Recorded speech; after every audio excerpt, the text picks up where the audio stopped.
Donc Marie qui demande quelle est la différence entre onegai, onegai shimasu et kudasai. Effectivement, les deux, tu peux les traduire par s'il vous plaît. Donc, en français, on traduirait ça probablement par s'il vous plaît, l'un comme l'autre. Mais il y a une grosse différence entre les deux. Déjà, onegai shimasu. Donc onegai shimasu, c'est la forme polie. Onegai tout court, ce serait la forme plutôt familière. Littéralement, ça veut dire j'en fais le vœu, je fais le souhait, je fais le vœu de quelque chose. On a le verbe shimasu, suru, faire, et negai, avec un o honorifique, qui veut dire donc negai, c'est un vœu, un souhait. Donc littéralement, je fais le vœu, je fais le souhait de quelque chose. Ça, c'est une expression que tu vas utiliser toute seule, comme ça, onegai shimasu, s'il vous plaît. Donc par exemple, si quelqu'un te demande est-ce que vous voulez de l'eau ou autre, tu peux répondre Hai, onegai shimasu. Oui, s'il vous plaît.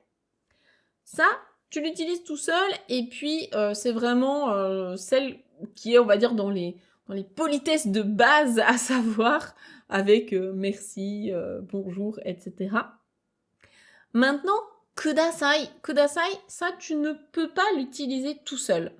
Kudasai, en vérité, c'est une forme grammaticale que tu vas rajouter derrière quelque chose. Donc soit derrière un verbe, par exemple un verbe à la forme en T, comme matte kudasai, attendez s'il vous plaît. Je pense que ça c'est une expression que vous avez déjà beaucoup entendue. Matte kudasai, attendez s'il vous plaît. Donc matte, c'est le verbe attendre à la forme en T. Matte kudasai, si tu mets juste matte tout court, là c'est très familier, donc ce serait pas poli du tout. Kudasai est là pour rajouter de la politesse. Donc c'est un ordre, mais c'est poli. Attendez s'il vous plaît.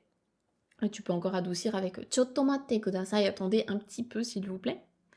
Donc kudasai, il va fonctionner derrière un verbe, tu pourras pas le mettre tout seul, et il est là vraiment pour rajouter de la politesse, sinon ton ordre il serait pas très poli en fait.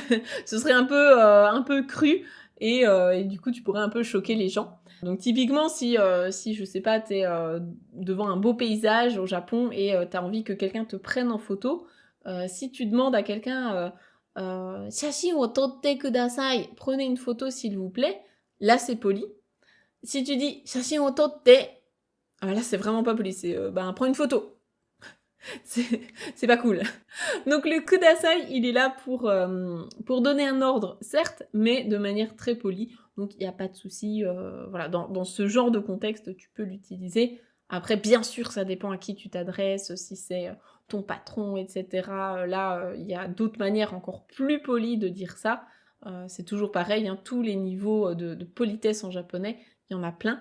Mais kudasai, c'est le niveau basique, voilà, poli, basique, sans en faire trop, mais au moins t'es pas mal poli. Donc c'est la différence entre les deux, c'est que onegai shimasu, c'est une expression que tu utilises tout court, tout seul, pour demander s'il vous plaît. Kudasai, tu vas le mettre avec autre chose.